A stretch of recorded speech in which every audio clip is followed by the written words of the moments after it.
In today's video, we're going to discuss how to install my custom LiveWire One skid plates, which you can order off of my website, adventuresonzero.com. Now, what these skid plates give you are a few things. So these skid plates allow you to mount the passenger foot pegs in a highway foot peg position. Also, these provide a nice flat surface so that way you can use a jack if you have to do maintenance on the motorcycle. I really like it because it lets me change both my tires out pretty easily using just a flat scissor jack. And you can also mount crash bars if you want to. There are some permanent inserts, threaded inserts on the sides here. So if you don't want to do highway foot pegs, or maybe you want to do crash bars and then add on your own highway foot pegs that mount to crash bars, you have mounting points as well.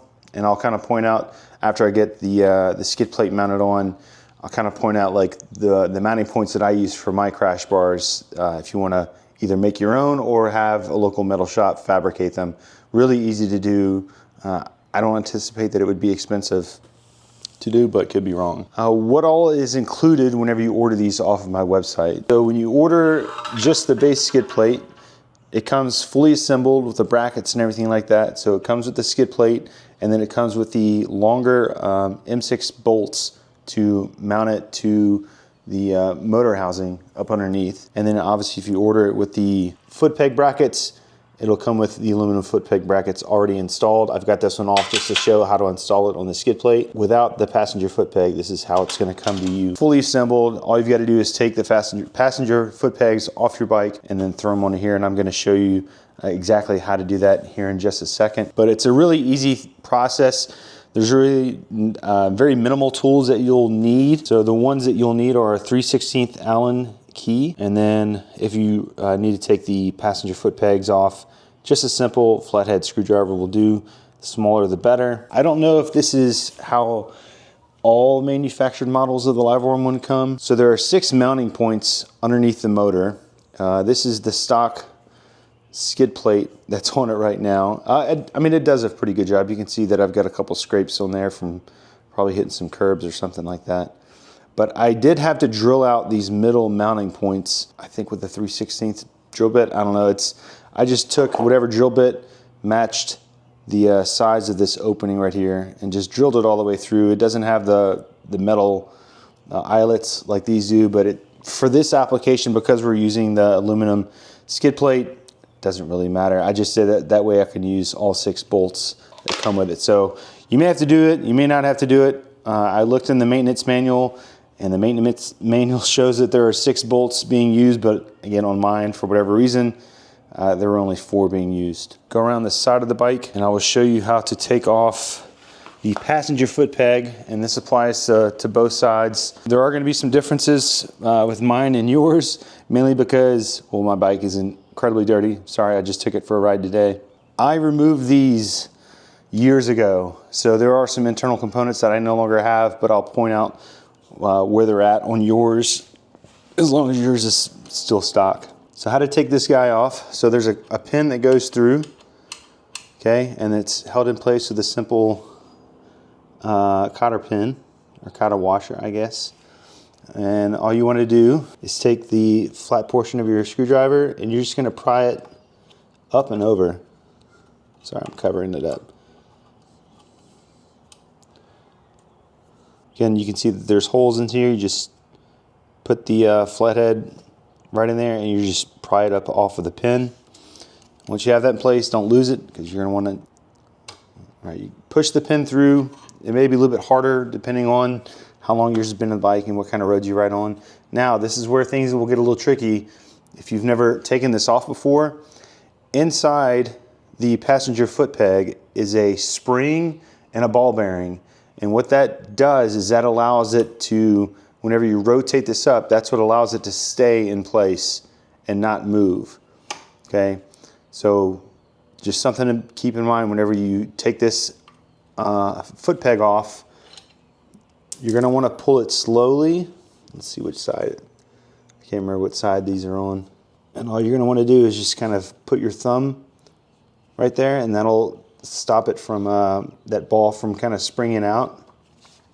God, It's hard to do this one-handed. Okay, I didn't do it that well.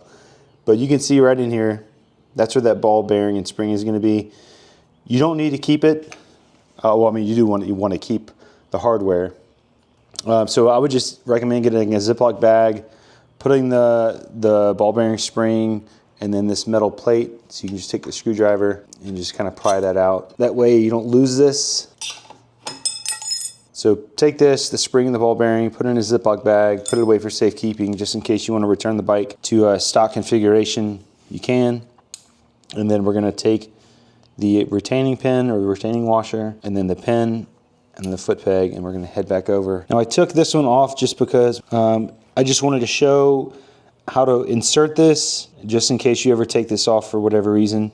So if you look at the foot peg bracket, there's the pin slides through here, and you can see that there's a small channel that's been cut away, and that is for the pin to sit flush whenever it's inside the bracket. So it's exactly how it is on the bike's mount. So what we want to do is take the foot peg. Again, we don't have that metal bracket that we took off the bike. It's not needed for this. Sorry, my gnarly band-aid's in the shot. I potato peeled the end of my thumb off the other day.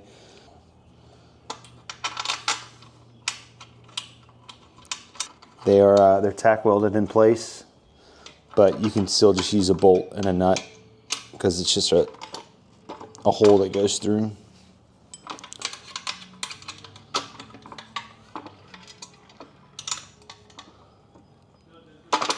All right, so I like to get the skid plate underneath, almost in line with how it's going to be mounted. Kind of identify my 6 mounting points right here, and I'm just going to take one bolt at a time. Take your plastic piece, line it up with the holes on the skid plate, putting one bolt through at a time. This first one is always the hardest to get started, just because you have to kind of do it blind. You can look through the holes in the sides here to kind of line up where the bolt hole is, but it is somewhat challenging to get that first one going. And it's really important to do this hand tight because you don't want to cross any of your threads. All right, so I've already got the first one in. If you have a second person to help you, this will go a lot faster, just because you both can just take one side each. Again, we're just going to hand tighten these, and that's just to make sure that we're not cross threading anything. And I'm not going to tighten all the way until I have all of these threaded in, just to make sure that the alignment's good. And I know that you may be concerned about these little bolts being exposed like this, but for one, this is how Charlie and Ewan's bikes were for a long way up, and they did over 13,000 miles and never had an issue. If you're going to hit anything on this plate, again, barring going off-road, like serious off-road, most of your impacts are going to be here. This is the lowest point of the skid plate, and these bolts don't extend past this. So unless you hit something that is outside of your tire line, you don't need the bolt protectors. These are just fine hand tight. You don't want to crank these down because, again, you don't want to crank these down as the motor is cast aluminum, and these threaded holes go straight into it. So you don't want to be too crazy with this. You have 6 mounting points that are holding this plate in. Hand tight, it's going to be fine. And if you wanted to come back in through, with a torque wrench, remember it's 72 inch pounds, not foot pounds. All right, so there it is, mounted away. If you are not going to use the highway foot pegs, okay, you would want to use the same mounting points here. Again, these are already threaded inserts, and then this frame bolt right here is what you're going to want to use to attach a crash bar to. Now these brackets are designed so that way if the bike gets tipped over on its side, they will fold up and out of the way.